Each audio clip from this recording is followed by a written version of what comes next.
Hello, everyone. We are back with another Fireside Chat. It's now our Fireside Chat 10.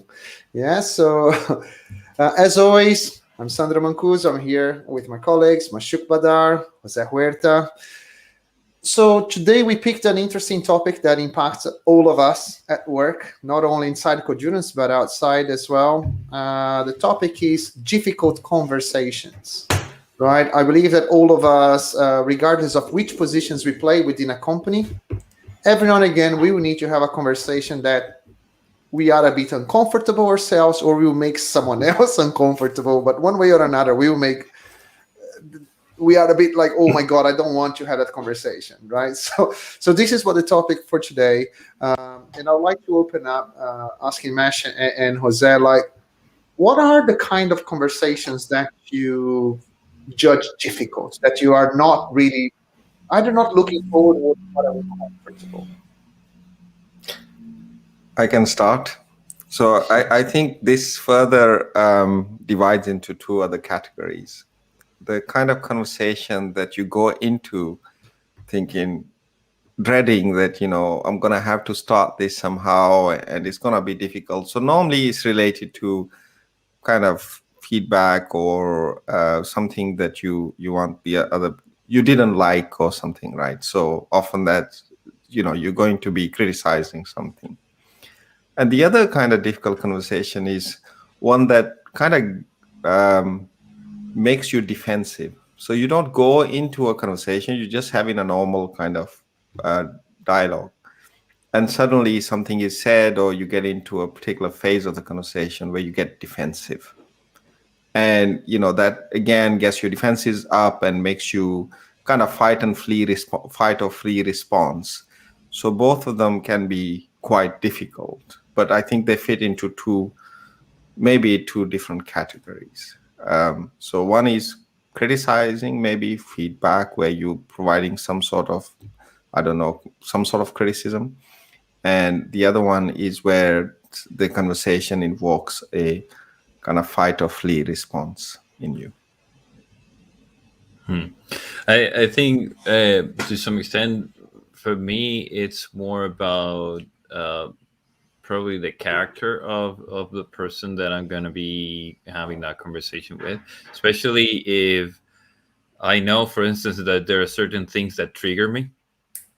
Or that they tend to have an attitude of victimizing themselves, or blaming others, or things like that, and that makes it quite difficult for me, because then you constantly need to be dealing with that and being very aware and very much have that presence and that self-control to be filtering out all of these things that can take the conversation like away from what you are trying to accomplish. And this is what for me makes it difficult. It's not so much what you need to say, it's okay, while I'm doing that, like how not to turn this into something unproductive, how not to turn this into just drama or whatever, right?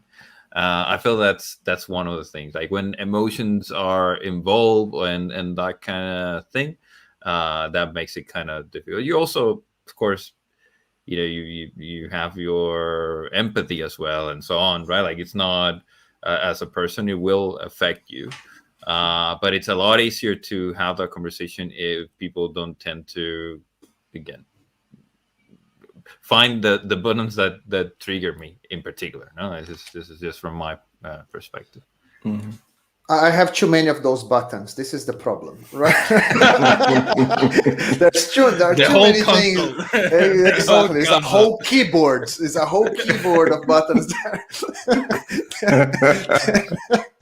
that trigger me, right? So I had to learn over the years to control myself a bit. But like being a bit more seriously, I think that this is a point that is the same for me. I think that is the person on the other side. There are multiple aspects to difficult conversations, right? So there is who I need to speak to and the kind of relationship that I had with that person, and also what I need to say.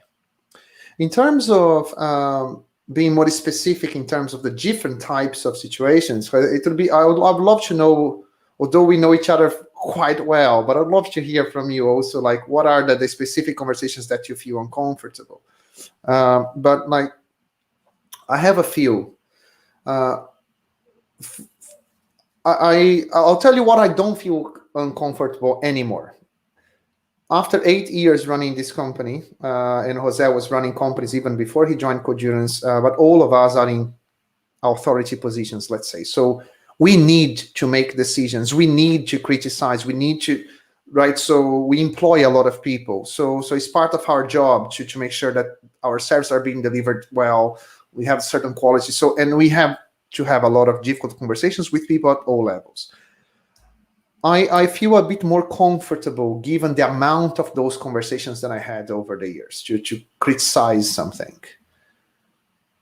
But there are different people, as Jose was saying, that they will react differently when you are providing that criticism or that feedback and stuff. So depending on who I'm speaking to, it makes it complicated. And one of the things that I find very difficult is when you have someone that is extremely dedicated, that works extremely hard, puts loads of hours into work, but the outcome of that work is not at the level that you expect. And then all of a sudden you need to have a difficult conversation that the person is not performing according to the level that you expect, when that person is really providing, well, trying to do her best. I find it very, very difficult. And you have the other opposite as well.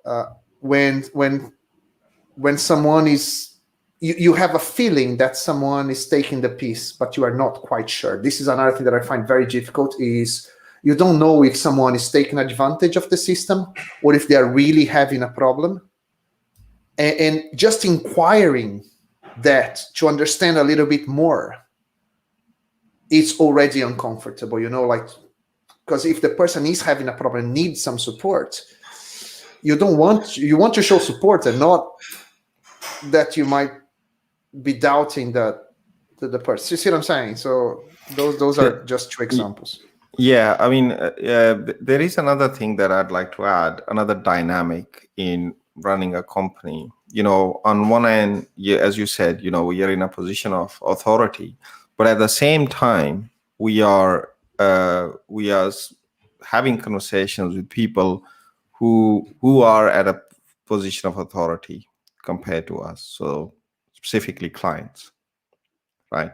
They are paying our bills, and very often you have to, have a difficult conversation about the practices or the ways of working or their behavior. So it's specifically when someone hires you, and you're working with them and you realize that they are the problem for a lot of the things that are going wrong. They are the root cause.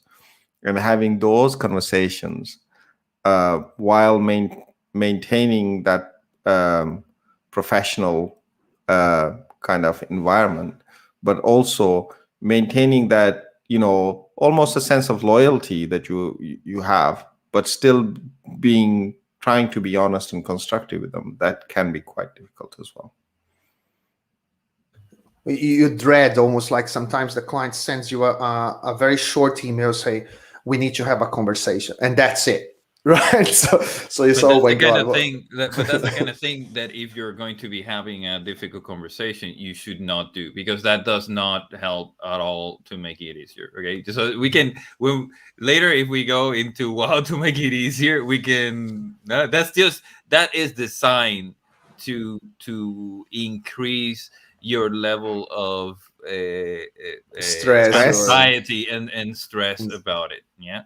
So again, it's people don't notice it, or they don't realize that they're doing it. But that's yeah, one it's of the things. We're talking about pet hates. It's one of my pet hates, actually. Is that someone sends you a Slack message or an email, can we have a chat, or puts a meeting in your calendar, catch up or chat, and you think, okay, can you please prepare me? And I know in those kind of situations, sometimes the chat is related to news, then if you're going to do that, then just pick the phone up and start having the chat, because actually I find it a bit unfair to kind of leave people on in the lurch, like, can we have a chat and then leave it there?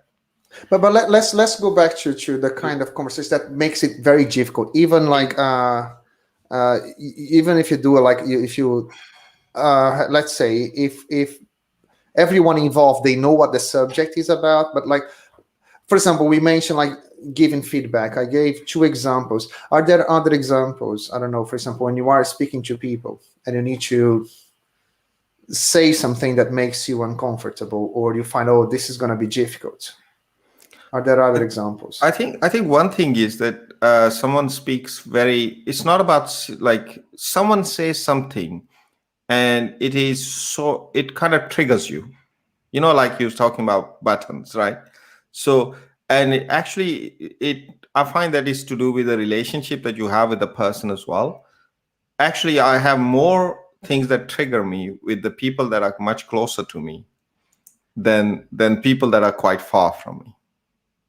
Right. So, and I find those conversations quite difficult in a very different way, is that often I'm not proud of my reaction, when you get triggered. So I actually dread those kind of moments where actually I think my guard is down and something triggered me, and I just I was quite raw without considering what they said and considering how I said what I said, and afterwards I'm gonna regret that, and that also actually in a way worries me more in some cases than having some kind of level of prep to say I'm gonna have this conversation with someone. It's gonna be difficult, but at least you've had a chance to prepare, and what you're gonna say is deliberate rather than kind of off the cuff.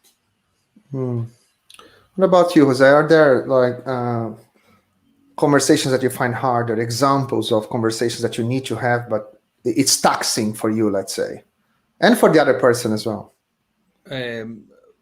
Well, firing someone is always one of those, no?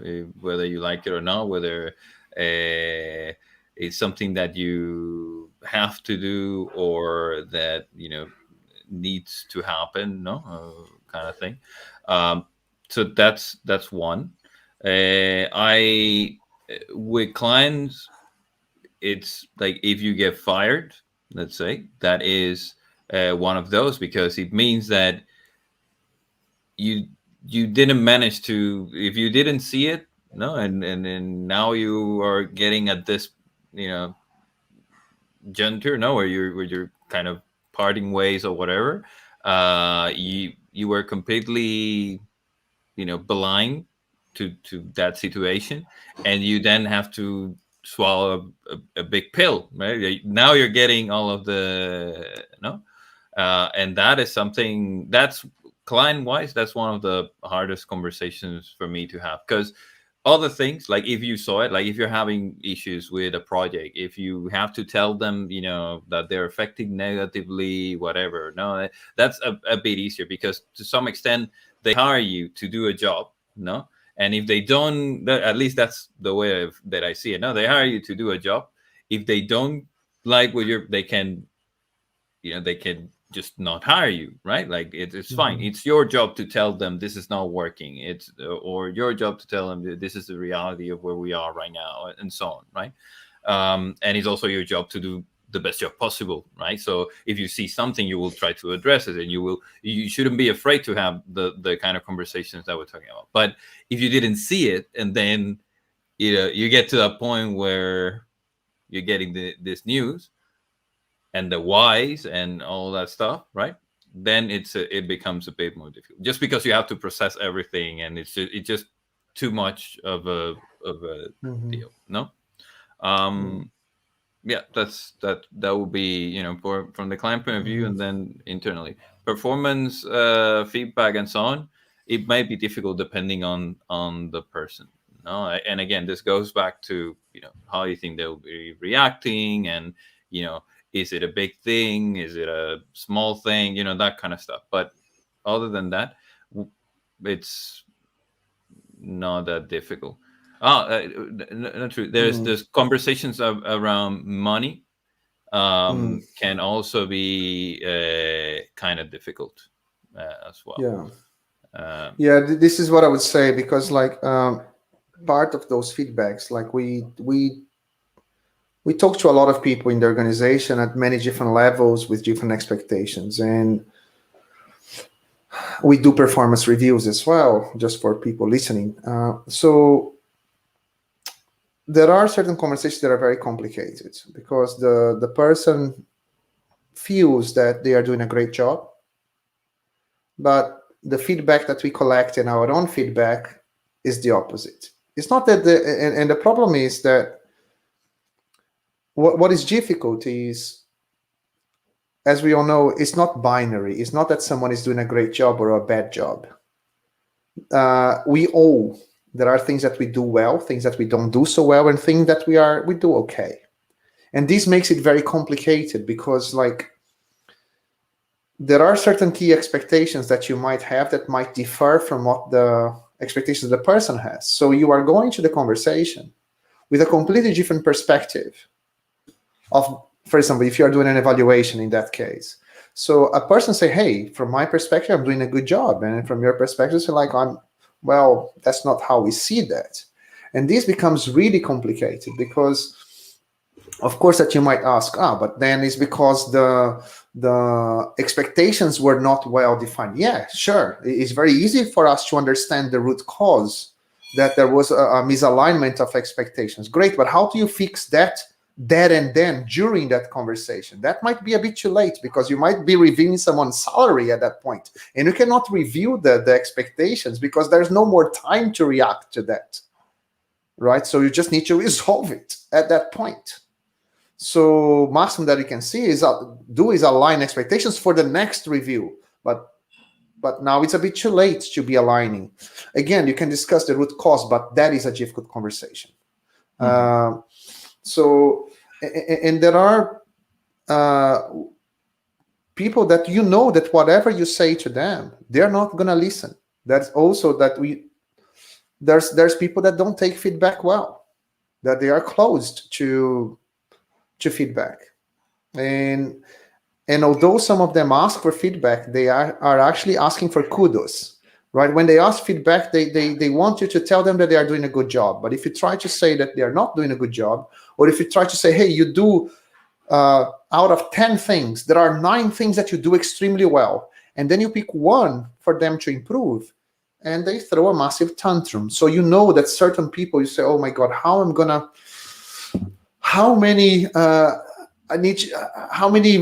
I say that? I don't know how to say that in English, but softeners. Exactly. The How words many that things soften the message or minimize the impact of what you're trying to say. Basically, sugarcoating. No. Exactly. So how much sugar do I need to put in there until I get to the point? Because that if I go directly there, it will be harder. So yeah. So those are things that are uncomfortable to us. Thankfully, this topic of this talk is conversations, right? And feedback is to have a good constructive feedback session is both about giving and receiving, right? It definitely makes the job of providing feedback much more difficult, right? But I think there is a responsibility in this case of how you receive the feedback as well, is to some level to try to take the emotion out as much as possible. And I personally think this comes from practice, because no one likes being told, doesn't matter how much you say it, no one really likes being told that, oh, you know what, there's that area that you could have improved in. But actually, and it's happened to me a few times, especially earlier on in my career, where someone said something to me, and at the time, you felt like hard done by. You felt it was unfair, and in some ways, kind of definitely unhappy about it. But then when you look at it later on, you think, well, there was a reason that someone has tried to say this, and it's not out of malice. So then what is behind it? What am I doing that that this is what's causing this? And in fact, some aspects of it have been fairly recent. Like, for quite a while, I thought I spoke quite clearly, right? And then someone, like a few years back, said to me, you know what, you go into a lot of tangents. You kind of start saying one thing and then you move, you're not even done there, and you start saying something else. And I still do it. But at the time, I thought, like, you're talking nonsense. But slowly I started to actually analyze what I was doing. And I thought that was bang on. And in fact, I mean, I'm still trying to improve on it, but it's an area that actually it's put some light on it. And it's helped me a lot. I mean, those few words were actually extremely valuable. And I think receiving feedback, you have to start learning that actually it's quite a power to just see it as it is. Yeah, it's still in the subject of feedback. There are other things that I find difficult sometimes. There are times that you need to give the feedback, and there is a power balance. You say, like, look, this is like you are either the one of the founders of the company, or you are one of the senior management or the team lead or something. So that there are times that is not a mutual feedback. You just need to get the job done, and you need to give the feedback to the person how the job should be done.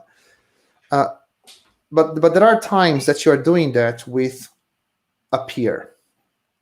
So that is not about feedback in terms. There's nothing to do with pay. To review salaries or promotions or any of that. It's just like someone that you work on a daily basis, and sometimes they do certain things that you are not. It's not necessarily that you are not okay, but they bug you. They disturb you in a way, and then you have that choice. Either you're gonna say, okay, I need to, swallow it, because like the risk here is that if you go to that person and say what you want to say, you might destroy the working relationship. And this might not be related, because when is a performance review, quite often you have some sort of a criteria. But imagine if something is some key behavior. I don't know, there is some behavior that this person has, this colleague of yours or has, that you don't like. Right, the way that sometimes they speak, the way that they collaborate and stuff like that. And sometimes with certain people, I find it difficult to give that feedback, because depending on how that I'm not very good at putting things across in a nice way. So there's always a risk from my perspective that if I say that, I might say that in a way that will offend that person, and that will make our working relationship far worse. So what sometimes also, now that I'm reflecting at that, what makes it difficult for me is that sometimes I don't know how to put something across. It's not about the reaction. It's more on my side, is how do I phrase that? And that's why I dread certain conversations sometimes. You touch on an interesting point, because one is getting your point across and how you phrase it, but there is a cultural aspect to it as well. Yeah, so depending on where you're coming from, chances are, or where you grew up and so on, chances are that you have certain preference, overall, on the communication style. Yeah. And that might not mix very well with the other person, right? And I remember conversations where people were saying, they were escalating feedback, and they're saying, hey, this is not working out with this team or this person. And I was like, okay, but have you talked to them? Have you made that feedback? So because you're escalating, right? Like, so what was the result of that? Well, we tried to nudge them. Right, and nudge them is basically they gave the feedback in a culturally appropriate way for their culture, and they were very, very polite. So the message did not get across, right? And tuning that and having that sensibility of, know how you're going to convey the message, but also what is going to be decoded on the other end, or how it's going to be decoded on the other end, is something that as well makes sometimes that process difficult, right? Before I was talking about the softeners, no, or I don't remember the other term, but you can hype as well, no, and cultures, like the Spanish culture, Brazil, like tend to be Italians, no, tend to use a lot of those words, like it was a terrible, like you go on superlatives all the time, Yeah, and exactly. for someone listening to that, where their main thing is like, well, it's not too bad, and that means everything is great, right? That's a big jump, no? In which world does not too bad mean everything is great? Exactly. Yeah. It made this bad. So again, the idea there is that there is that aspect of how do I put this across, but it's also how it's going to be interpreted, and that's what makes it. If you could just deliver it the way that you think you're going, that comes out, and knowing that it will be received that way, then you probably wouldn't feel like that. Oh, how do I sugarcoat this, or how do I what's the proper way of giving it the level of urgency, that this feedback kind of has, or right, and that's important there. No, I don't know what's your experience around that. Does it sound familiar? It sounds very familiar. In fact, I was I tell this story to everybody, but I was at a project a long time ago when I worked for a consultancy, and we had a contingent from Netherlands, and there culturally, it's actually quite accepted that if you see something, especially around personal hygiene or personal looks or so on, you just say it, and they see that as a I'm being very genuine and nice to the person. But there were instances that this happened at the client, where there was kind of the complaint started rolling in about the things that these people were saying to English sensibilities, and then the company they work for had to send them on a English cultural training, because this was particularly, it was causing a big issue for them. Is that they would, if they found a meeting boring, they would say like, okay, what you're saying, you've been talking for too long, and that's boring me. And they would, and I'm not even going.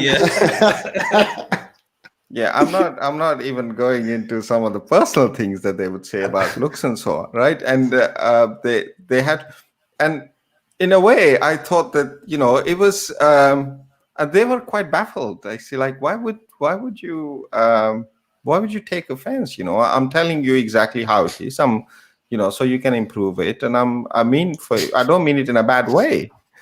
But in English, you don't do that. You sit there for like 3 hours, getting really bored, and you try to stifle your yawns because you don't. And then afterwards say, "How was the meeting?" Not too bad.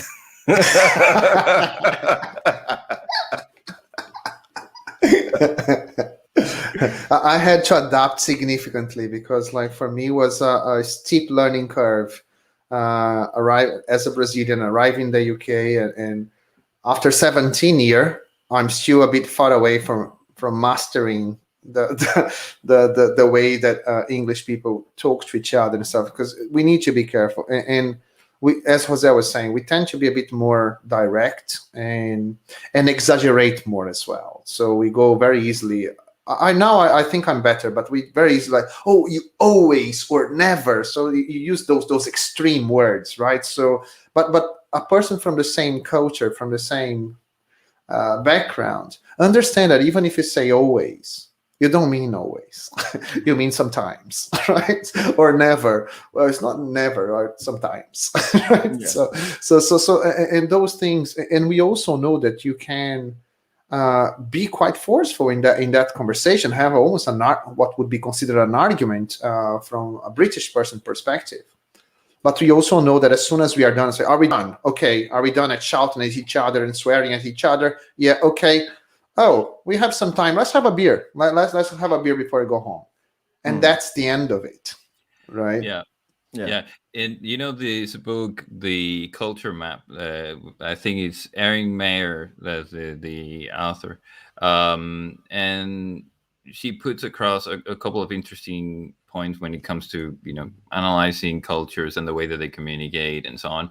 And although you may find cultures that are very direct when speaking, when it comes to feedback, they may be a bit more, indirect. Indirect, right? Like they may sugarcoat things or beat around the bush and so on. And one of the points that she makes in the book is that they don't want the relationship to be affected. Therefore, they are a lot more. They feel a bit more stressed or more worried. No, that what they're going to say is going to trigger that, right? And that's why they tend to be indirect in that sense. No. I feel like there's other things here around feedback and having difficult conversations and now I'm kind of like switching a little bit the topic now, but I think another thing that makes it difficult and we need to purposely think about this is that a lot of times we're using these templates of how we're supposed to be doing this, like the sandwich approach or things like this, which are terrible which are terrible ways of having those conversations, no? But they are very much the way that people tend to do it. Oh, I'm gonna have to say something tough. I'm gonna start by complimenting how well XYZ is, and when you do something like that, then the message starts to get mixed, right? It starts to get lost in. So you're complimenting, but then you're saying this other thing. So which one is it? Are you saying it because you really mean it? No, as in, this is going really well and so on, and now you're adding this thing, or is it just a technique, no, to get me to swallow what you actually wanted to tell me? No. Mm-hmm. And I feel this approach where you're kind of going into the conversation with the idea of manipulating the other person for them to listen to what you're saying is not good, right? It's not constructive. So I'd much rather go and say, hey, listen, we need to talk. There's certain things that I feel are not working out. It's related to your performance. It's related to how you handle blah, blah, blah. It's related to what do you think if we have a conversation around that? Okay. Yeah. Okay. Great.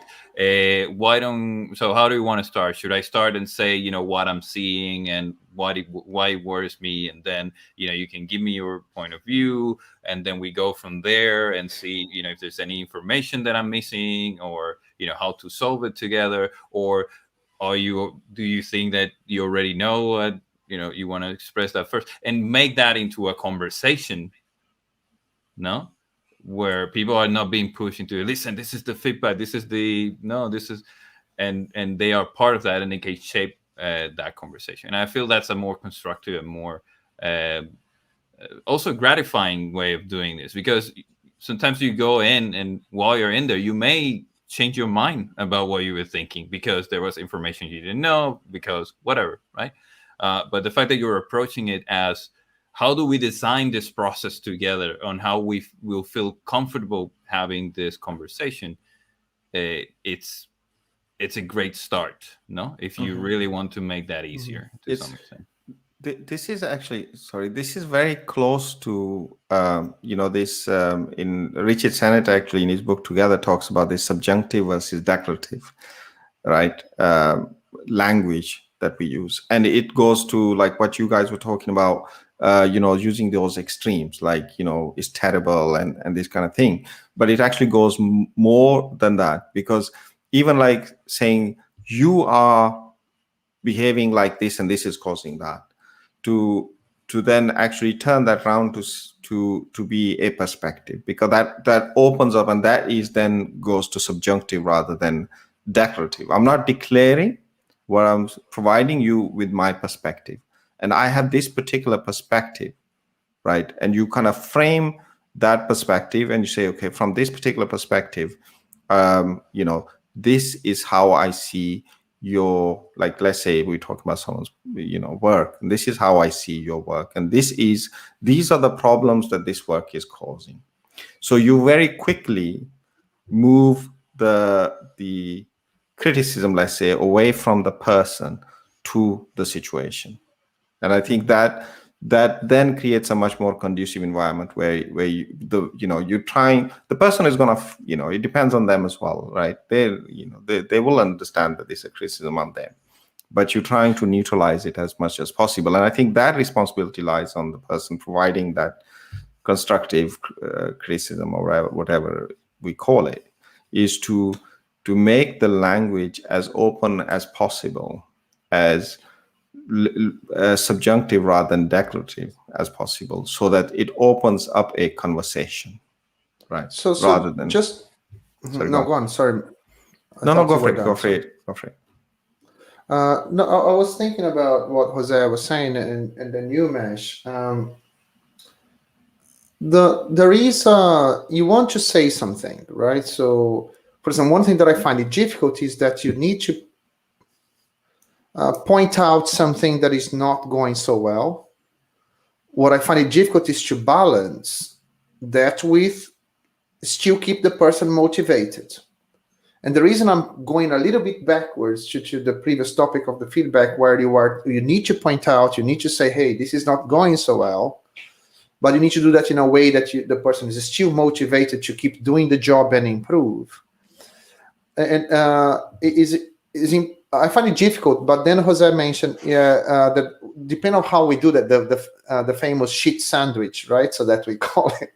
So it is a bit of a manipulation, and it is. But all of the other things are manipulation. All of them. It doesn't matter what you say. If you are speaking to someone in your head, you know what you want to say, and you can say that in many different ways. Extremely direct, say, hey, this thing here, it's wrong, I don't like it, we should do this differently. Or you can find all those different techniques, let's say. Some of them might be more effective than others according to who you are speaking to. Or also one thing that I realized, that the more you read about those different techniques, you also need to calibrate what it fits your personality. Because there are people that as soon as they start speaking to me or with others within a team, you immediately know that they are trying to manipulate. It's clear that manipulation. So, okay, now they are trying to do this and that. It's not natural. So I think that there is a combination. I think that, I like what you said, Mesh, that the onus, like the conversation can be far more difficult depending on the skill of the person conducting the conversation or triggering the conversation, right? So the more skills you learn in all those different techniques, less difficult those conversations might be. But you need to adjust to your personality and the person. I'll challenge that a bit. Okay. Because cool. For me, there's and I will overreact, and I'll say that you are wrong, exactly. And I will not take the criticism. No, it's not a criticism. So I'm not wrong. No, how do you mean, like, challenging me? No, challenge that. So I'm not. I'm detaching you See from the technique. So there's an aspect that I think you're forgetting there, which is that there is a set of values or a mindset behind this thing. So the tool is a tool, right? But normally when people use the sandwich is a tool that is very much in line with what is called a unilateral control mindset, right? Like, this is, for instance, if we're talking about feedback, this is reality. I have to give you this because this is, this is what it is. What I'm seeing is the thing. It's what's happening, right? But that's not reality. That is your point of view. Your perspective. Yeah, your perspective. So what that tool doesn't do is allow for that conversation where the view is, not just your point of view, but what the other person has and so on. And this is, the common learning mindset kind of thing, right? Like, where, listen, I think it's going this way, yeah, but I'm willing to, open up the door, because I may not be completely, on track with this or whatever, right? And that's what I feel is this is why I feel it's very, you do need some process. You do need to somehow, frame that conversation if you want it to be constructive. Yeah, but again, it's more also around the mindset. There are people with the common learning mindset that are able to use the language, and they do it really well. And some cultures have mastered that. No, and it just comes out. It's great. You feel great, warm and fuzzy inside. No, but you just took a criticism. So it's there is an element of, like, it's important not to see a conversation in its isolation, right? So when a shit sandwich is delivered, it's normally a conversation that was basically, I'm gathering all this stuff, all the stuff that you've done well, but I'm only actually going to speak to you when you've done something not well. But now that I'm going to speak to you, I'm going to think about your energy, and I'm going to be nice, and I'm going to bring all those few of those bits in. So, but actually I've come to speak to you about the thing that you've not done well, right? Now that is a bad thing. But on the other hand, if you are having a continuous communication with somebody, so that your feedback is, when good things are happening, that you're there, you're close, and you're providing that kudos as well. You're providing not necessarily kudos, but some kind of recognition, I think. Yeah, some kind of recognition to say, you know what, and it doesn't have to be in front of people or anything else, but it's more kind of, could be quite objective. It's like, this thing happened really well, and it's because of like these things that you did, and it this went really well. In that meeting, you were really had control of the meeting. I felt that you got up onto the whiteboard, starting kind of documenting exactly what was being discussed, resolved a few things. You're constantly providing that almost like positive enforcement, and you are acknowledging you are acknowledging, right? So that you are not just pointing the finger in one place. You are acknowledging that you are paying attention of a much wider spectrum of actions from that person. Exactly. And then within the context of that, if at some point you then have to go say, oh, I felt that you were working on this, and I think you took the eye off the ball because this person was saying something really useful, but you kind of maybe weren't listening or ignored it, or you felt that, but that part we felt that could have been handled better. And that could actually because it's part of a much longer a much more consistent conversation. I think there, you build that relationship, as it were, and then it could be comfortable. But yes, a shit sandwich delivered. Yeah. When the only time you actually ever come to speak to somebody, because either because is your monthly review, not even monthly, right? Whatever. Yeah. Exactly. Yeah. Or you've or that every time something is wrong, you come and say some nice things, and then. And that takes away actually that's part of the problem with a tool like that one, right? It takes away the value of that positive reinforcement that you're doing there, right? Whereas if there's something good to say, why don't you just say it? Yeah, and hey, meeting fish, oh great, you leave it at that, and that's it. Then the conversation is not. Then I'm not wondering, as the receiver of this kind of thing, I'm not wondering when is the other shoe going to drop. You know what I mean? Because it's like, oh, you did great, and immediately you're waiting for the but. No, like, okay, but. Huh? Yeah. Where is it?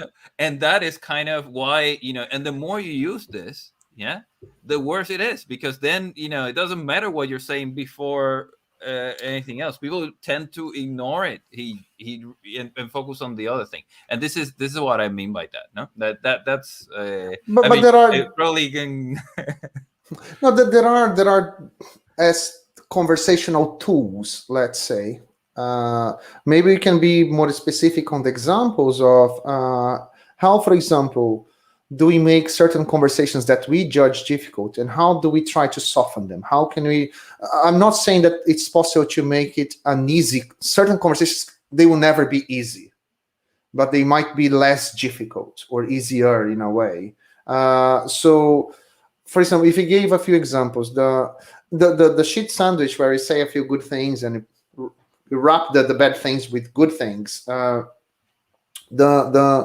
I think that they are valuable for, let's say, within a context where a more regular feedback is not happening, and you are analyzing, like if you're talking about feedback, a larger period of time, for example. It's a good tool because then you are taking a more holistic perspective. But for example, you might not need to use that tool. If you're talking about feedback here, you give more regular feedbacks according to what just happened. So there was a meeting that just happened, or a team meeting, or a client meeting, whatever that was, and then immediately afterwards you say, hey, that thing in there, pay attention at that. Maybe you couldn't have improved that. There was something that you didn't notice and stuff. And at that point, there's no financial impact. There's no yearly review or payment. It's just like an immediate feedback with very little consequence, which makes it easier to give a feedback when there is not a lot of consequence. And you do that more regularly. So then you don't need a shit sandwich. You can be very, very precise. What you cannot do is to wait 1 year and then say, hey, remember that meeting 9 months ago that you screwed up, and now you're going to be punished. See what I'm saying? So yeah, but that's now we're going into feedback a lot. I was gonna say, let's go back to specific, blah blah. No, but that's the thing. No, let's go back to the other thing, because I felt that we've discussed a lot about feedback to almost like people that are working with you, your colleagues, or even people working for you, right? But I'd like to discuss a bit more feedback on people you are working for. So clients or your manager, or, like this is the other aspect that actually, in my view, may have some quite different skills or different approaches needed to make those difficult conversations easier. I can start with that. Like if you're let's start with, let's say there's an imbalance of power, because that's sort of like what like it's my manager. So if I give feedback, or if I if I don't have safety, this is the point that I was trying to make. There may be consequences. Therefore, I may not even bring the subject up because I'm afraid of what the consequence is. Yeah. Mm-hmm. But sometimes it's not as easy as that. Sometimes the consequences of that are difficult, but the consequences of not providing the feedback may even be more difficult, because the same client may come back to you further down the line and say, you haven't done a good job. Mm-hmm. Yeah, that's fine. I was talking about more manager kind of thing. If we're talking about a client, for me, it's a bit different, because the way that I approach it is like, you're hiring me to do a job and to tell you what's not working. You may not want to hear it, right? But it's my job to tell you, and that for me makes it a bit easier in that sense, right? How you end up delivering the message and so on, it's related again to the person and this kind of thing, and trying to understand as well. This is where we go into empathy and that kind of stuff, right? Like trying to understand what the context is, why are they acting that way, and so on. And again, for me, it's common learning, right? It's like, hey, I'm bringing this up because you may not even be aware that this is happening. Yeah. This is what I'm seeing. This is the impact that it's having. Yeah. What is your point of view? No, I'm asking, I'm going to them and trying to get them to work on my task or whatever, or my story, because I'm under pressure for okay, so how can we or I'm going and asking them to give me reports every day because No, I need to be, I feel like I'm not informed. And then you can start addressing. And this is why I feel like that conversation is so important, because it opens up to recognizing what the other point of view is, and then start working out a solution together. Right. This is not just me going to you and saying, hey, you're going to the guys and trying to put more work, no, or getting them to work on your thing. Stop that. And that's a very different conversation, because then it's not, I'm not forcing anything. We're expressing both points of view, and then we're designing a solution together. And maybe there are other ways to address the needs that person has. No, it may be, I feel like I don't have any control. I feel like, and they may be right as well to some extent. No, it's like, hey, we haven't delivered in, the last 2 sprints. We're always missing stuff, and we're delayed in the project. And these all these things are good conversations to have, and you need to address them. Right. So, but something that initially, you could see like they are behaving this way and trying to interpret, and then just come up with a solution and try to impose a solution. That's not very constructive. So this is something that can be used with clients, but even with managers as well, when you are trying to push upwards, right? So in a way, and sometimes you are trying to do a job and you are not able to do a job well, or there are things in that process that is not working well. I've seen people having very bad conversations in terms of going to their managers or to their clients and giving them the problem and say, hey, we cannot work well because this thing doesn't work, or because that person or yourself do this and that. By the way, that's your problem now. Thank you very much. Resolve it. And so this is a very bad way of having a conversation. So a way of getting around it is exactly what you were saying, Jose, and is exactly how we speak to our clients, and we want our people to speak to us and our clients. It is the same thing. So like, hey, if you are perceiving a problem that is bothering you personally or is impeding your work, try to express that and say, hey, we are trying to achieve certain things, but we have a few things that are blocking us or impacting our work. And so this is our perception, and we have a few suggestions. And also ask the person, like, do you perceive that in the same way? So do you perceive those inefficiencies that we're talking about, or the kind of strange behavior that we might have in here, right? So among people or with clients and stuff. So, and then try to see, first of all, if the person recognizes the problem, but also come with a few suggestions of improvement, and not blaming, right? Not saying that the client is the problem, the manager is the problem, the architect is the problem, or whoever. It's more like, those are the issues, that would be our proposed solutions. And just to add one more thing to that, Sandro, because before I made the point of safety, to be able to talk to people, and we were talking about with a client is similar, right? Like I'm going to you, I'm bringing a problem that we need to deal with. Yeah, there needs to be respect. There needs to be there's a common set of a context that needs to be there. If that's not there, I may not want to work with you. No, sure. And that's part of the thing as well, right? Like you need to have that context, or at least set those expectations. And it's something that you can do with your manager, as in, even if when that's not happening, you can still sit down and say, okay, we need to have a conversation, but I'm afraid that if I tell you anything, this is going to blow up in my face. Could we first talk about how we can solve that together?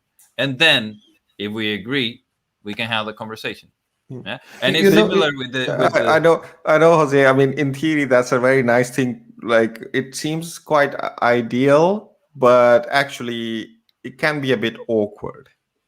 Especially, I mean, this is where the cultural aspects come in as well. Because, like, going to somebody, like in the UK especially, to like me going to my manager and saying, you know what, I'm not comfortable in telling you some of the things that I need to tell you. So can we work on this relationship? Is a bit too direct, at least in the UK, in this culture, right? it can actually create quite a bit of social awkwardness. And in fact, most people will kind of say, okay, let's work on it, but internally they're thinking, you didn't have to say that, and maybe in different cultures that's okay, and this is where cultural thing comes in. I personally think it's what Sandro said as well. In a lot of cases, it's about if sometimes you just have unreasonable people that you're dealing with at a position of authority, right? They are unreasonable, and that's one thing. So let's remove that. Yeah. And then if we are talking about somebody who is behaving in a way which is actually detrimental to your work, but they are in a position of authority, it's about trying to identify things that both of you care about, and then constructing the conversation in that way, right? And so that you can work. You don't have to explicitly work on the relationship. What you're doing is you're working on the problem, and through the working on the problem, you're building the trust, and the relationship is a side effect. It's not the explicit thing. I understand when trying to get my point across. So what you're referring to is about alignment. We both want the same thing. Why don't we work? We focus on that, and then the relationship will get fixed or not. But if we accomplish that, we're sort of finding that common ground that allows everything else to happen. That's fine. When things break down, and I'm talking about fear here, I don't want to tell you because there are consequences if I tell you. Okay, then you also need this common framework that we're talking about, because that is what makes it possible that then you can deal with it. And this is, again, I'm drawing from coaching, and no, I know that I don't want to use the terms and stuff, but it's sort of like setting that DPA, no, the signed this partnership agreement. No, when you start an engagement with the client, you normally do things like, hey, what are you expecting from us, right? What are we expecting from you? Do we agree that these are the priorities? Do we agree that? And having that conversation at the beginning is what allows you to then go back and say, hey, this is not working out here in this part. Could we see how we fix that? And I feel like for a manager relationship, if that wasn't there at the beginning, which normally if you're someone comes into your team, one of the first things you do is like sort of build that framework, either for the team or for the person that you're working with. But if that's not there, and you don't have that tool that will allow you to have the conversation in the first place, then you need to create it, and that may be awkward. Yes, it's like not clarifying expectations at the beginning and then having a conversation about performance, but no, clarification. Sorry, but I think there is maybe a slight subtlety in there. Even if you haven't clarified expectation, and then going to your manager and say, well, these expectations were not clear, and I feel like that there is a kind of expectation mismatch in that, and so let's kind of make that explicit. That's an easy conversation. I could, like in the UK as well, you could have that conversation and you'd be fine. You're not treading into this awkward territory. But if you start a conversation with like, I am not feeling, I feel that, there is fear, or that, the relationship between you and I is not good for me to be able to say something without repercussions, that kind of stuff. That is not a good start to a conversation. No. That's what I'm saying. Like, I would not start a conversation around expectations management in that way, because this brings the person already at a defensive and makes the thing a bit awkward. You kind of putting personalities into it, or personal aspects. I agree, but that conversation is not about expectations management. That conversation is about creating an environment where we can have the conversation that we need to have. So what you're doing by saying, hey, I don't feel safe telling you what I think, right? We should discuss that first, and then if we agree, then we can have the conversation that what I need to say is basically recognizing that is there, yeah, and having that conversation first. This is why I feel like. But I'm it's a bit not, of an accusation, this isn't is it? Like I don't It feel is an safe is an accusation. accusation. I'm talking about me, and then you can, But if you're curious about but this, it's an indirect accusation. I don't It's an feel that it's indirection. your fault. It's an indirection saying like you are a dick and I don't feel I'm comfortable saying speaking I to don't you. feel. I don't feel safe. Yeah, so I don't No, feel safe. That's not. This is how I'm feeling. no, What are you it's, saying? No. Am I saying you are making? Listen, if I say you are not making me feel safe, yeah, or you are threatening me, then I'm talking about you. But this is how I feel. So I am talking about how I feel. It doesn't matter whether you were intentionally doing that or not. This is how I feel, and this is the. If I'm talking about me, that's not an accusation. no, But sure, I mean, Jose. I can tell I you about think just myself. If someone said to me, "I don't feel safe in telling you exactly. this," I would say, "Okay, so I'm doing something to not make you safe." So Yeah. I would, and doesn't matter what, it will make me stand up a little to say, like, what have I done, right? Yeah, exactly. And it will also be like feel a bit like, well, hang on, that's a bit accusatory because it's like, what am I doing to not make you feel safe? It's like a bit, it escalates the conversation a bit too quickly Wait, and at too high a place for it to exactly. then come down. Exactly. Yeah, it would be much better in that case, saying, "Hey, we had a conversation about X." So this is a point. This is a type of conversation that you want to be as specific as you can instead of generalizing. Because if you say, "I don't feel safe speaking to you," you are making I know, although you are saying how you feel, but you are implying that someone is behaving in an appropriate way. It's very different to say, "Hey, we had a conversation about X yesterday, and I didn't feel well according to how that conversation went. I didn't like what you said." And so that is now is a very precise conversation. It's exactly when you do feedback. You don't say to someone and say, "Hey, you are not doing a good job." What you say is, "Hey, in this specific criteria here, I think that you are not doing well." And this is exactly the same as when you go in the other direction, because you're going to put the other person in that position, right? So the more specific you are, the better. And so, because then you can have a precise conversation. So like, for example, every time that we sometimes when we are discussing technical issues, we feel that you are not always open to listen to what we have to say. And by the way, an example of that was when we discussed the design for whatever feature. You are having a very specific conversation, right? Then you can say, "Okay, so we wanted to propose a few things," and so you are resolving a problem. You can do that, Sandro, if that's not going to have consequences, and this is where the fear is coming from. So again, have you? I'm not. Don't want to like drag this even more, right? But have you had that ever?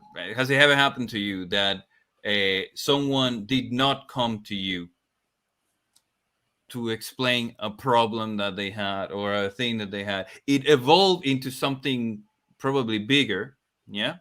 And then you realize, we knew about this, and it didn't come until it was a big issue.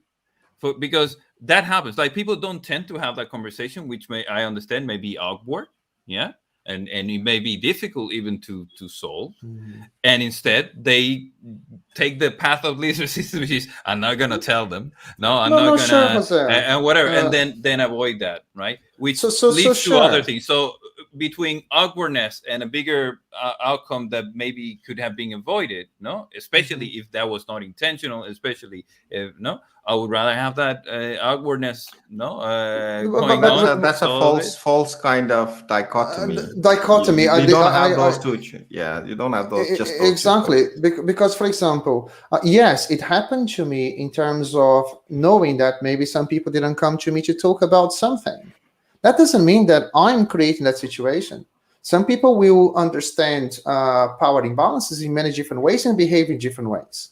So you're hitting a very good point, because before, when Max was saying it's accusatory, etc., what you're saying now is that people can feel that way even if you're not doing anything. no, And this sure, is but that part- doesn't mean. That's what I was saying. No, I'm saying you it's were accusatory. saying It's like that, I feel like you maybe I would say Exactly. accusatory, So but what I both meant was that you could sides, feel like you are both being sides accused. can feel different ways, according to exactly, what he and said. it doesn't mean that it needs to be something that you are directly doing, or it could be the other person's, I have a background, this happened. It could be as simple as, Exactly. I just joined a team. This is what happened with my previous manager, right? Exactly. And now I'm here and I'm afraid that this could happen with my current manager. But It's as simple this as is that. the point that I'm trying to make. This is the point that I was trying to make. So I don't like the idea that just because someone became a manager at some point, now this person is supposed to solve all the kind of problems and all the power imbalance, because like people behave in different ways and have different experiences. The skill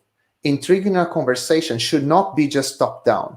It's not that the people at the top should have more skills to have the conversation and stuff. Because like this whole thing about safety is, for example, if I have this conversation with Mash that happens to be my boss in whatever, in this company, then he will be mad at me. Okay, but like, do I want to have this conversation? So what is the best way? What are the best techniques that I can have to create that, to put that thing across? Why would I fear someone? And again, I want to rule out, as Mash mentioned as well, the exceptional cases, the people that are unreasonable, but they tend to be a smaller percentage, and I don't like to use that almost as a straw man that every manager now is a dragon with 7 heads that are inaccessible, because they were coming through the same path as everyone, right? Most of them started their career, climbed through the ladders, different jobs and stuff, and now they're in a position of power.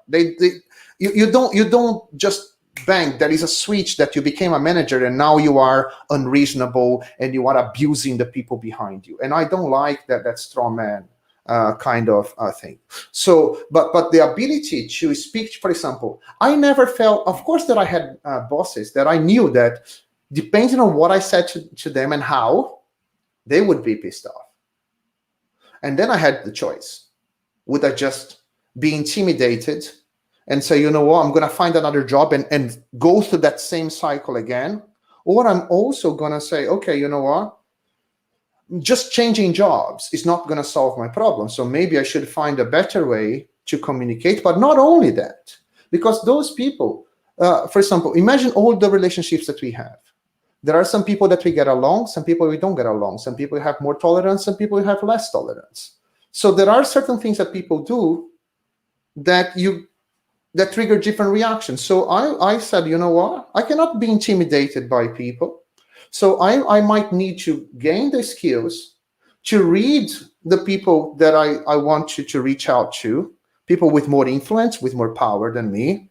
And I will need to find a way to reach out to them and calibrate my speech. So I brought the responsibility to me, instead of just saying, you know what, they are in a position of power, so it's their responsibility to make me safe. The safety can be created by both sides. That's what I'm trying to say.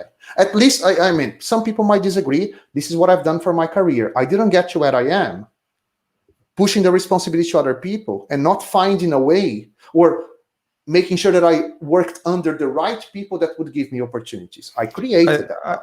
I think there's one element is there that, I mean, what Jose is saying is not necessarily pushing the responsibility to others, because what they're taking the responsibility to create the right environment. My point exactly is that certain words used, certain statements made can make the other person defensive. And you don't want to start conversations on that. So saying that, I fear that if I tell you something, I need to tell you something, but I fear that it will cause a problem. So let's sort that out. To me, is actually starting the conversation on a very defensive foot, and doesn't matter what we say. The person may not mean it in an accusation, and they don't mean it in an accusatory way. It will be taken as an accusatory way. It's like, if you're saying that I'm not feeling safe, and you're telling me that you're not feeling safe, the implication is that there is something I am doing that is making you feel unsafe. And that's a scary word, right? Yeah. It's like, it's suddenly like, as I said, it makes you stand up and thinking, what am I doing to make you unsafe? Like, even if you don't say it, those things come up, and it's an escalation right at the start of a conversation. And actually, I've always found, and Sandro knows, I've managed up quite nicely. And this, like, I would go up the hierarchies fairly quickly. And one of the main reasons is to establish trust. And establishing trust means is to create a comfortable environment where you can have conversations, and even more difficult conversations, with your superiors in this case. And those comfortable environments, the way they come is through trust, through a conversation that is not taxing, that you kind of talk. If you have to have a difficult thing to talk about that is very specific, that you, as Sandro was saying earlier, you come up with solutions, not just problems. You're also thinking that when I'm trying to have this difficult conversation, this person, I'm adding to their worries. Is there anything I can do also to help them reduce those worries, right? And those kind of things build this trust, and that's when you can then be at get to a point where you can be actually extremely candid. So without a lot of context. What you just described there is creating that safety, but through other means, instead of having bringing it up and being too direct with it. You go through a different avenue, where you sort of build that trust and that safety to bring up the subject that you need to talk about or whatever, right? And you don't directly need to point out that, hey, this is how I'm feeling right now, and it's not right. I completely agree. I'm not saying that's the only way of doing something like that, right? There is another aspect there. Sorry, Jose. Just one thing. I think that what we were also saying is that creating. I don't like the word safety. I think that is too aggressive, given the certain discussions. No, I know there's I know what I've done. So there is other context. There is subtext in this.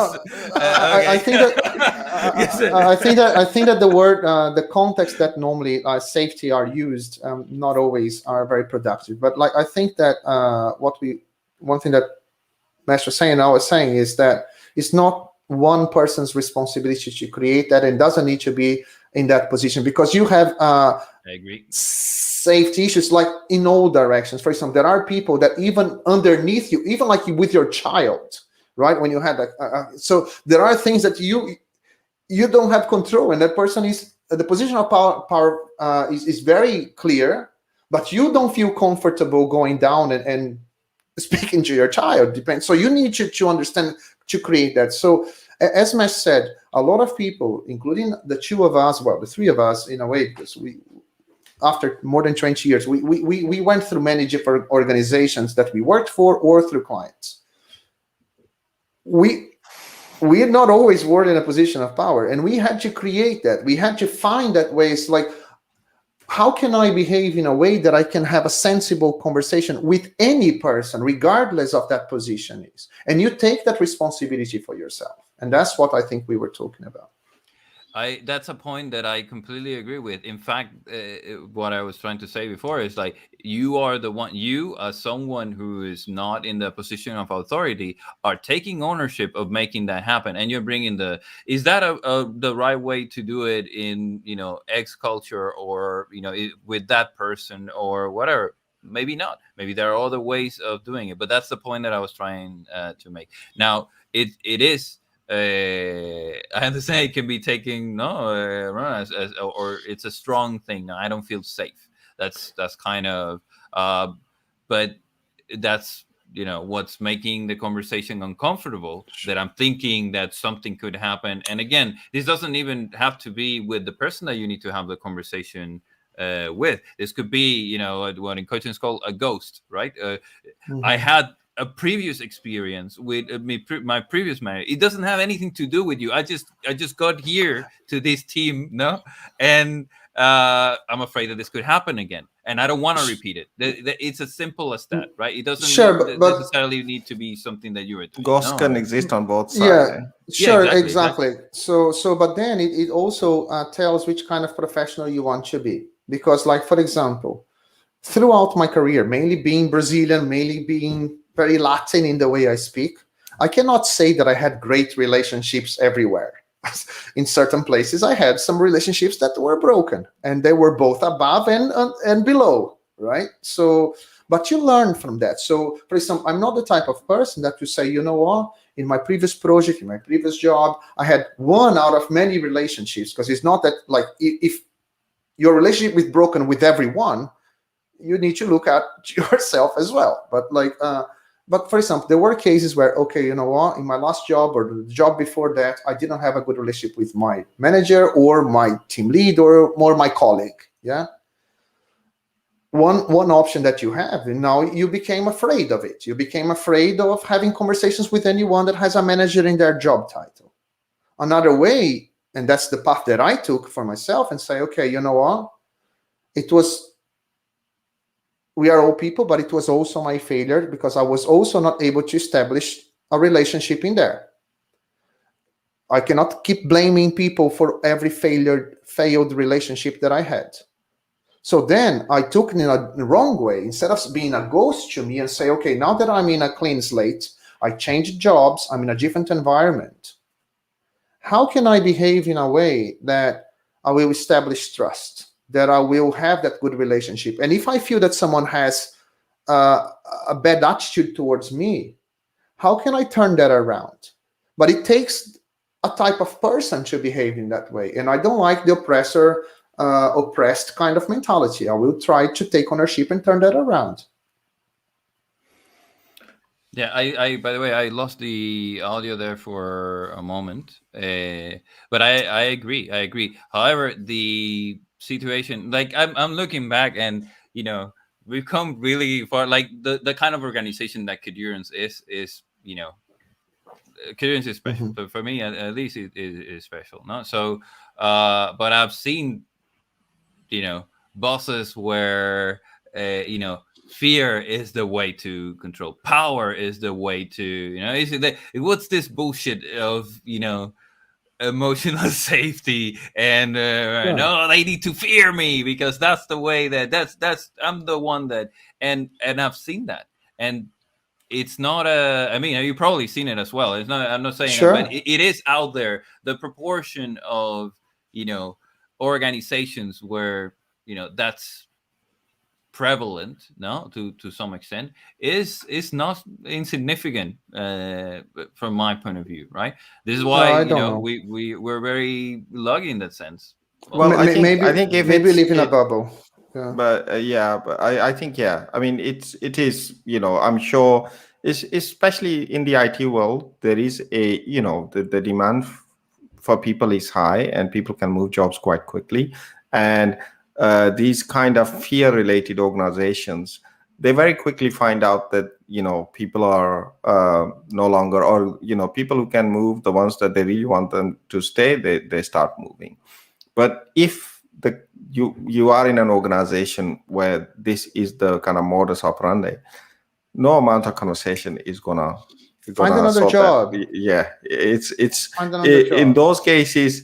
Yeah, come work with us. Losses. Yeah, come work for us. Exactly. So because there's no point in putting up with stuff, putting up with shit, right? So there is a limit to how much you should try. I wrote extensively about that as well, right? So we always say, like, either you change your job or you change your job, right? So, or change your work or something like that. So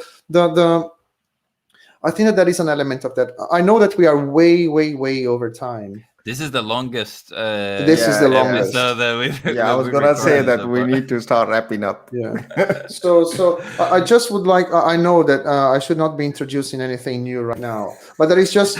I'm going to do it anyway. but I'm gonna. I will, because like someone on Twitter was actually mentioning that as well. So there was a guy. Unfortunately, I forgot his name because I would need to go through my thread. But like he was asking me, how do you manage conversations where you are trying to, for example, the question on Twitter was like, What do you do when someone says Agile or TDD doesn't work? And I want to generalize it. I want you to focus on those questions specifically. But for example, another aspect that we didn't cover is when you are trying to reach an agreement. There's nothing to do with power management and salaries or feedback. It's more about decision making, right? You are having a difficult discussion with your team, with your architect or whoever, because you need to move forward. And I just want to summarize that what I told this guy on Twitter, and I said, first of all, don't entertain conversations like X doesn't work. If you be under the situation of X works or X doesn't work, that is a waste of time. So basically, my suggestion was to avoid those kind of conversation is go back to the problem, make sure that you see the same problem in the first place? Because if you cannot even agree on the kind of problem that you have, trying to discuss what solution, in case Agile, TDD, or whatever else, is not going to work. So that is a difficult conversation that every time that I see that I'm struggling, even among ourselves, among the three of us, if we see, but we got very good at it very quickly. But if I say something that I see that Mesh is not quite liking what I'm saying, or you, Jose, so what we normally do, okay, you know what? Maybe I'm trying to solutionize a problem that they are not seeing. Let's go back to what. So I perceive this problem. Is this something that you guys see that as well? And I try to align that first.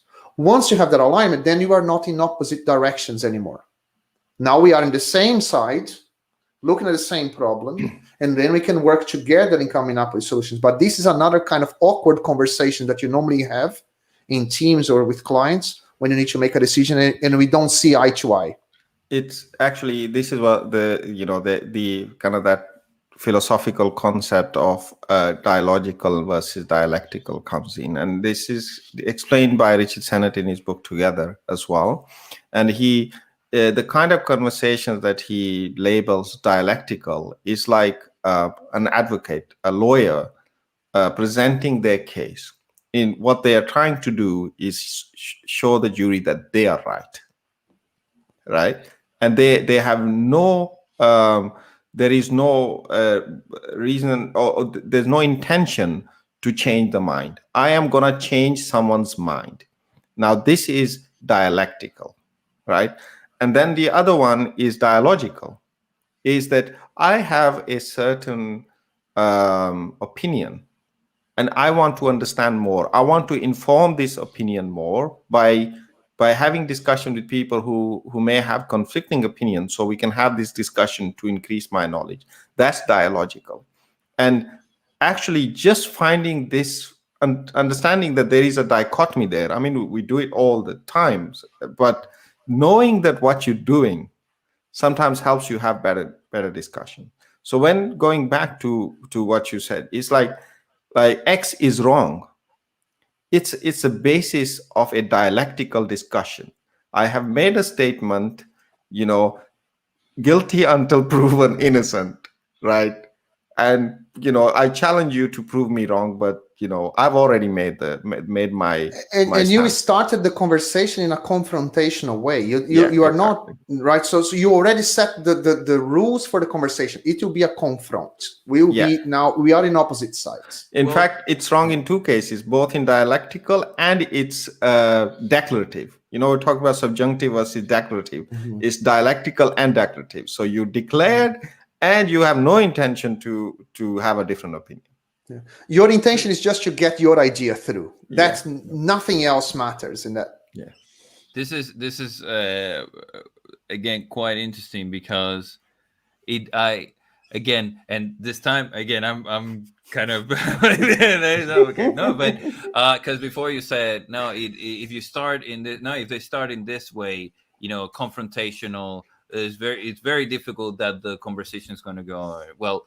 I agree. If you don't stay curious, if you don't actively listen, because if someone comes and say that TDD doesn't work, it's crap, my question would not be whether, oh, you're wrong. That would be confrontational. Yeah, it'd be like, why do you think that?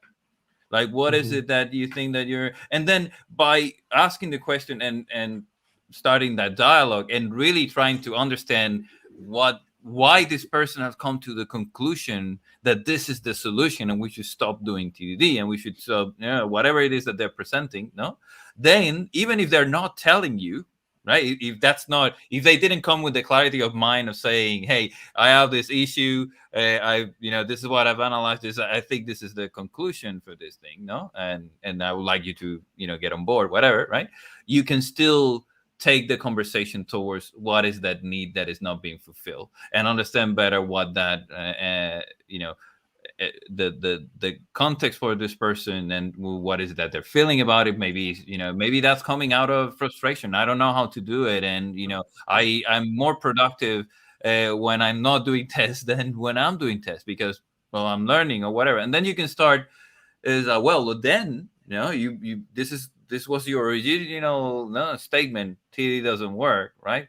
So what have you tried so far, right? Like what are the and again, what are you doing instead? Exactly. What are you doing instead to solve it? Maybe you have a different Maybe you have a different way of solving the same problem. Let's hear that, right? Or maybe it doesn't work in your context at all, right? Maybe they're right. Exactly. It doesn't work, but in that context that they mean, it doesn't work. Yeah. Exactly. And also, like what I was saying is the definition of the terms as well, because like in that small Twitter thread, that's what I was said. Like first of all, I would not entertain the conversation as it came to me. If someone says X doesn't work, Agile doesn't work, let's discuss. I said, no, I'm not entertaining that. So I lost a time of my life. Like many years ago, I used to entertain that. And those are times don't work.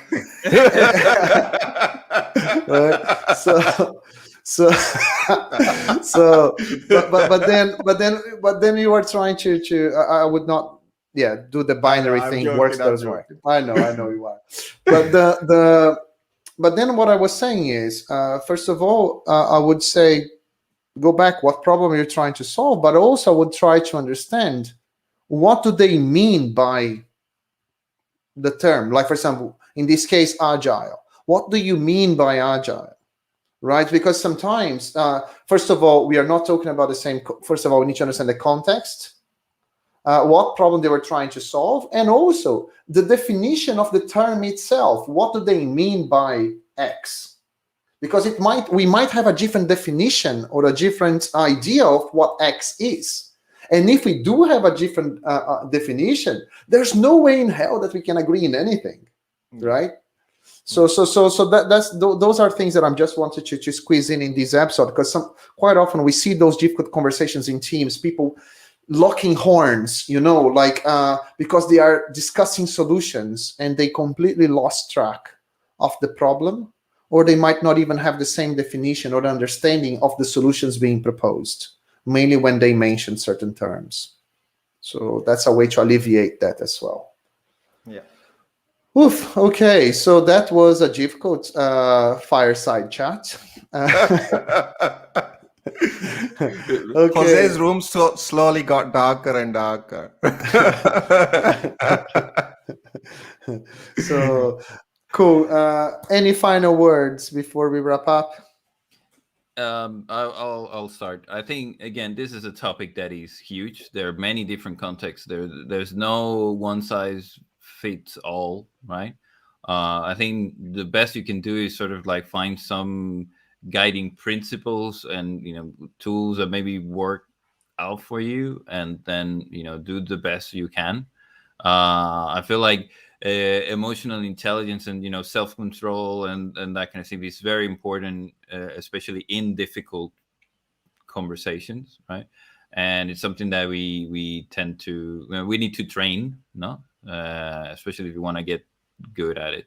I would recommend a book called Smarter Leaders, Smarter Teams, that talks about some of the stuff that I mentioned, like unilateral control mindset and common learning mindset. Talks about lots of these things.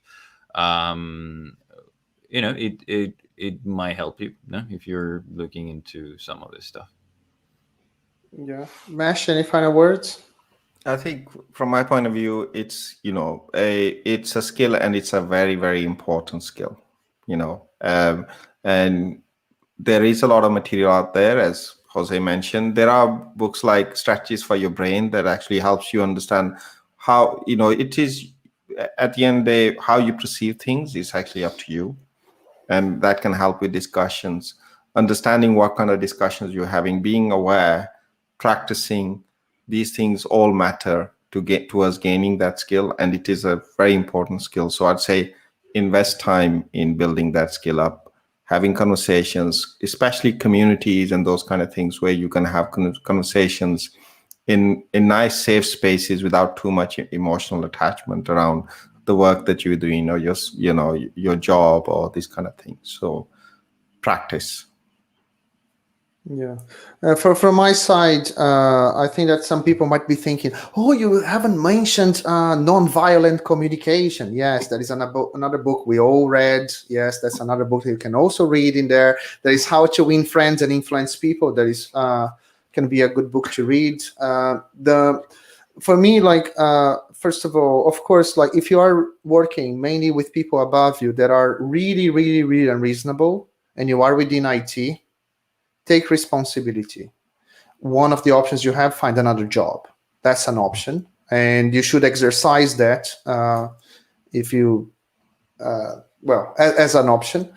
But also take the responsibility as well. I think that creating a safe space goes all different ways, right? So if you know the techniques, as Mesh was saying, investing on learning different techniques to speak to people, all this literature that we mentioned allows you to create a space, I wouldn't say, but a space that you can have sensible conversation with people at all levels, below, above, and at the same level.